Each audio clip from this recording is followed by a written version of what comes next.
Hola, el día de hoy quiero presentar el artículo que escribí en el libro coordinado por Ricardo Espinosa Lolas y Félix Angulo Rasco, que se titula Conceptos para disolver la educación capitalista, que recién fue publicado en 2020 en la editorial Terra Ignota. Bien, de vez en cuando la filosofía se intenta preguntarse una y otra vez las mismas preguntas que son eternas, las mismas interrogaciones que se vuelven eternas, pero de vez en cuando aparecen conceptos nuevos que cambian la forma de pensar en retrospectiva, tanto lateralmente como verticalmente, toda la historia de la filosofía, incluso todo el rizoma de la filosofía.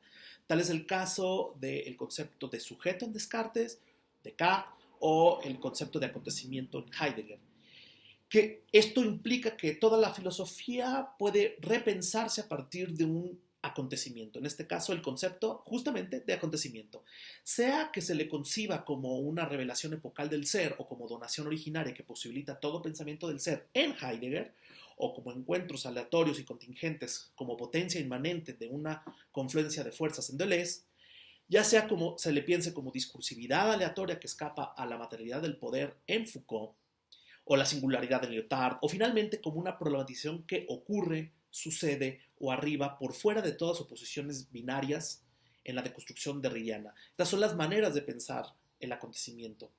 Es ahí donde entra justamente un autor que me parece muy importante para poder pensar la disolución, el concepto de acontecimiento como disolución de la educación capitalista.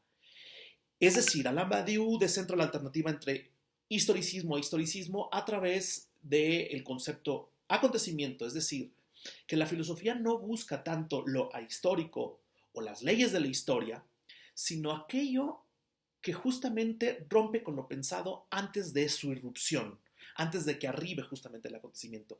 Es por eso que cuando Alain Badiou se pregunta o trata de hacer un balance del siglo XX, se interroga y si se interroga sobre esta época, dice, cito, ¿qué pensaron los hombres de este siglo que no fuera el mero desarrollo de un pensamiento anterior? ¿Cuáles fueron sus pensamientos no transmitidos? ¿Qué se pensó que antes fuera impensado y hasta impensable? Fin de la cita, que está en el libro El siglo. Intuitivamente, la cuestión del acontecimiento es la interrogación por algo nuevo que surja de manera inmanente, que venga de este mundo justamente, pero que sea algo nuevo, que no esté en continuidad con lo anterior. Más formalmente, es decir, en términos técnicos, el acontecimiento tiene una definición matemática. De hecho, viene de la teoría de conjuntos. Existe al menos un elemento que no es contado en la situación, pero que sin embargo pertenece a ella. Se trata de un problema de cómo se cuentan las cosas. Retengamos entonces dos términos, conteo y acontecimiento.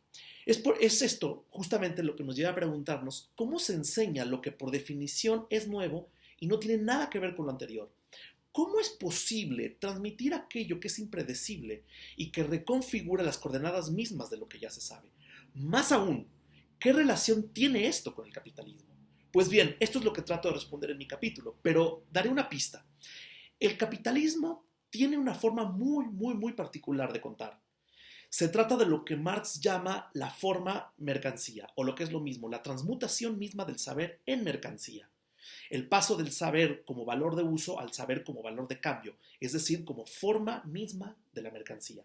La pregunta central que trato de responder en mi artículo es ¿cómo contar entonces de manera distinta? Dicho de otra manera, ¿cómo dar lugar a lo que pertenece a la situación pero que no es contada por ella? Seguro que les va a gustar mi artículo y las demás colaboraciones de mis colegas. Les mando muchos saludos desde México.